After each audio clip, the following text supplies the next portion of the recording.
Hello बच्चों, कैसे हैं आप। विज्ञान विषय की ऑनलाइन क्लास में आप सभी का स्वागत है। आज हम पढ़ेंगे अध्याय 11 बल तथा दाब। इस अध्याय को पढ़ने से पहले हम हमारे द्वारा पिछली कक्षाओं में सीखे गए कुछ अनुभव याद करते हैं। हम कक्षा 7 में सीख चुके हैं कि वस्तु गति कैसे करती है। हम यह भी जानते हैं कि जमीन पर लुढ़कती हुई कोई गेंद जैसी वस्तु धीमी कैसे हो जाती है। कभी कभी यह भी संभव है कि गेंद धीमी हो जाए और दिशा भी बदल ले। क्या आपने कभी सोचा है कि कोई गतिशील वस्तु धीमी या तेज कैसे हो जाती है, अथवा यह अपनी दिशा कैसे परिवर्तित कर लेती है। अपने प्रतिदिन के कुछ अनुभवों का स्मरण कीजिए। हम फुटबॉल को गतिशील करने के लिए क्या करते हैं। किसी गतिशील वस्तु को और अधिक गति प्रदान करने के लिए आप क्या करते हैं। एक गोल रक्षक गेंद को किस प्रकार रोकता है। एक हॉकी का खिलाड़ी किस प्रकार हॉकी से प्रहार करके गेंद की दिशा को बदल देता है। क्षेत्र रक्षक किस प्रकार बल्लेबाज द्वारा हिट की गई गेंद को रोकता है। इन सभी कंडीशन में गेंद की गति को धीमा या तेज कर दिया जाता है अथवा गेंद की दिशा को बदल दिया जाता है। हम प्राय कहते हैं जब किसी वस्तु को हम धक्का मारते हैं, ठोकर मारते हैं या प्रहार करते हैं तो उस पर एक बल लगा जाता है।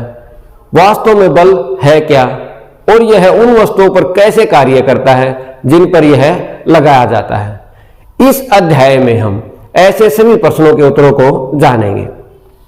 बल किसे कहते हैं। विज्ञान में बल किसी वस्तु पर लगने वाले खिंचाव, अभिकर्षण या धक्का अपकर्षण को बल कहते हैं।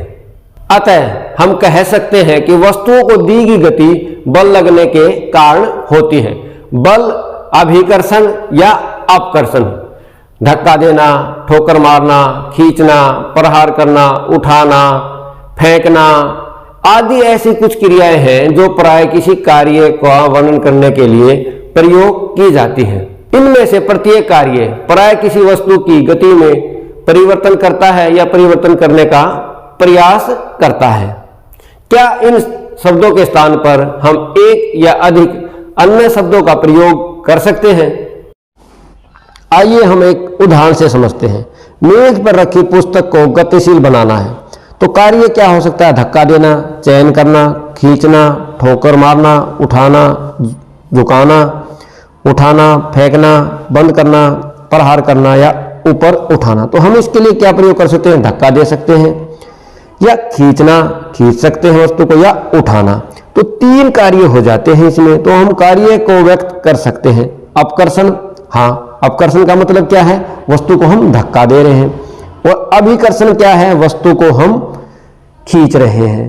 तो इस तरह से हम इन सभी शब्दों के स्थान पर किसका प्रयोग कर सकते हैं, अभिकर्षण या अपकर्षण का प्रयोग किया जा सकता है। हमने देखा कि इनमें से प्रत्येक कार्य को अभिकर्षण, खिंचाव या अपकर्षण, धक्के अथवा दोनों के रूप में व्यक्त किया जा सकता है। वस्तु पर बल कब लगता है, आइए ज्ञात करें। आइए इसके लिए हम एक उदाहरण से इसको समझते हैं। मान लीजिए कोई आदमी रेस्ट अवस्था में एक कार खड़ी है, उसके पीछे खड़ा है। क्या इस कंडीशन में कार गति में आएगी। अब मान लीजिए आदमी कार को धक्का लगाना प्रारंभ करता है, वह इस पर बल लगाता है। कार लगाए गए बल की दिशा में गति करना प्रारंभ कर सकती है। कार को गति देने के लिए आदमी को इसे धक्का लगाते रहना होगा। आइए एक उदाहरण और देखते हैं। क्या आप बता सकते हैं कि इनमें कौन किसे धकेल रहा है। क्या आप इस चित्र को देखकर बता सकते हैं कि कौन किसे खींच रहा है। इस अवस्था में लड़कियां एक दूसरे को धक्का देती हुई प्रतीत होती हैं, जबकि इस चित्र में लड़कियों का युग्म एक दूसरे को खींचने का प्रयास कर रहा है तथा इस चित्र में गाय तथा आदमी एक दूसरे को खींचते हुए प्रतीत होते हैं। यहां दर्शाई गई तीनों कंडीशन में एक दूसरे पर बल लगा रहे हैं। इन उदाहरणों से हम निष्कर्ष निकाल सकते हैं कि बल लगने के लिए दो वस्तुओं के बीच परस्पर क्रिया होना आवश्यक है। इस प्रकार दो वस्तुओं के बीच परस्पर क्रिया के कारण उनके बीच बल लगता है। बलों की खोजबीन। आइए बलों के बारे में कुछ और अधिक जानकारी प्राप्त करते हैं। क्या आपने कभी रस्साकसी का खेल देखा है?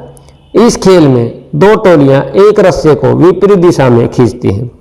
दोनों टोलियों के सदस्य रस्से को अपनी दिशा में खींचने का प्रयत्न करते हैं। कभी कभी रस्सा बिल्कुल नहीं खिसकता। जो टोली अधिक जोर से खींचती है अर्थात अधिक बल लगाती है, अंत में वही खेल में विजयी होती है। कोई भारी वस्तु जैसे मेज या संदूक लीजिए, जिसे आप जोर से धकेलने पर ही गति में ला सके। इसे अकेले धकेलने का प्रयत्न कीजिए। क्या आप इसे खिसका पाते हैं? अब अपने किसी मित्र से कहिए कि बक्से को उसी दिशा में धकेलने में आपकी सहायता करे। क्या अब इसको खिसकाना आसान है? क्या आप बता सकते हैं कि ऐसा क्यों हुआ? अब उसी वस्तु को फिर से धकेलिए, लेकिन इस बार अपने मित्र से कहिए वह इसे विपरीत दिशा में धकेले। क्या वस्तु गतिमान होती है? यदि यह गति में आती है तो इसकी गति की दिशा को नोट कीजिए। क्या आप अनुमान लगा सकते हैं कि आप में से कौन अधिक बल लगा रहा है? ये उदाहरण बल के बारे में क्या सुझाते हैं? किसी वस्तु पर एक ही दिशा में लगाए गए बल जुड़ जाते हैं। याद कीजिए, जब आप तथा आपके मित्र ने भारी संदूक को एक ही दिशा में धकेला था तो क्या हुआ था? यदि किसी वस्तु पर दो बल विपरीत दिशा में कार्य करते हैं तो इन पर लगने वाला कुल नेट बल दोनों बलों के अंतर के बराबर होता है। याद कीजिए, जब आप दोनों भारी संदूक को विपरीत दिशा में धकेल रहे थे तो क्या हुआ था? याद कीजिए कि रस्साकसी के खेल में जब दोनों टोलियां रस्से पर बराबर बल लगाकर खींचती हैं तो रस्सा किसी भी दिशा में नहीं जाता है। हमने सीखा कि बल एक दूसरे से बड़ा, छोटा या बराबर हो सकता है। बल की प्रबलता प्राय उसके परिमाण से मापी जाती है।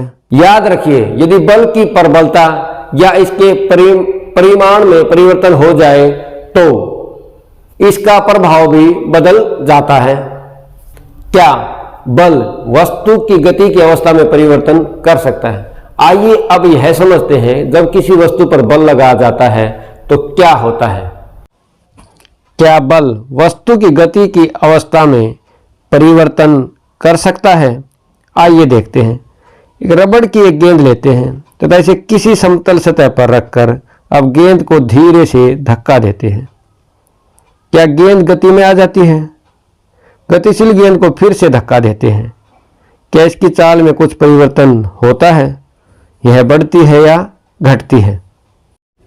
आइए अब यह समझते हैं कि बल द्वारा क्या वस्तु की दिशा में परिवर्तन लाया जा सकता है।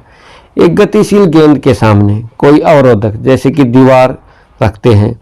हम क्या देखते हैं? दीवार के लगने के बाद गतिशील गेंद अपनी दिशा परिवर्तित कर लेती है। अतः बल द्वारा किसी वस्तु की गति की अवस्था एवं दिशा में परिवर्तन लाया जा सकता है। आपने कभी रबड़ के टायर को धकेल कर तेज चलाने की होड़ लगाई होगी। आपने देखा होगा कि टायर को तेज गति से चलाने के लिए इसे लगातार धक्का लगाना पड़ता है। इन उदाहरणों से पता चल गया है कि बल द्वारा किसी वस्तु की गति की अवस्था में परिवर्तन लाया जा सकता है, मतलब उसकी चाल और दिशा में। विराम अवस्था में वस्तु की चाल शून्य होती है। ये परीक्षण सुझाते हैं कि वस्तु पर लगाए गए बल द्वारा उसकी चाल बदली जा सकती है।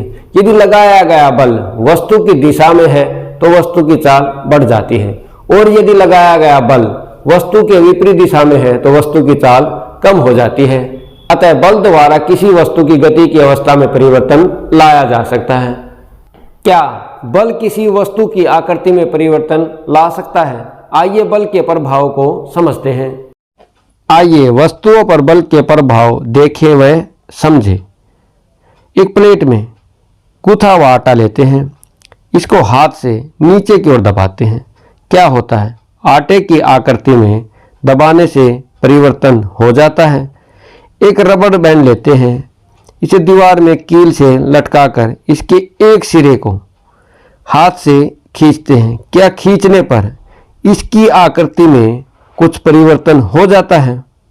इन उदाहरणों में हमने देखा कि बल किसी वस्तु की आकृति में परिवर्तन ला सकता है। अब तो आप समझ गए होंगे कि बल किसी वस्तु को विरामावस्था से गति में ला सकता है, गतिशील वस्तु की चाल में परिवर्तन कर सकता है तथा वस्तु की दिशा में परिवर्तन कर सकता है तथा बल किसी वस्तु की आकृति में परिवर्तन ला सकता है।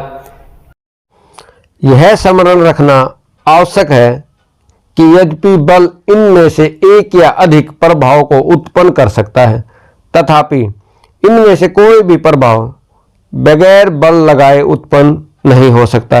अतः कोई वस्तु बिना बल लगाए अपने आप गति में नहीं आ सकती, अपने आप दिशा परिवर्तित नहीं कर सकती तथा अपने आप आकृति में परिवर्तन नहीं ला सकती। अब आप निम्नलिखित प्रश्नों के उत्तर अपनी नोटबुक में लिखेंगे। प्रश्न नंबर 1, ऐसे दो उदाहरण दीजिए जिनमें लगाए गए बल द्वारा वस्तु की आकृति में परिवर्तन हो जाए। प्रश्न नंबर 2, धक्के या खिंचाव के द्वारा वस्तुओं की गति की अवस्था में परिवर्तन के दो उदाहरण दीजिए। क्वेश्चन नंबर 3, निम्नलिखित कथनों में रिक्त स्थानों की पूर्ति कीजिए। क, कुएं से पानी निकालते समय हमें रस्सी को डैश पड़ता है। ख, सामान से लदी ट्राली को चलाने के लिए हमें उसको डैश पड़ता है।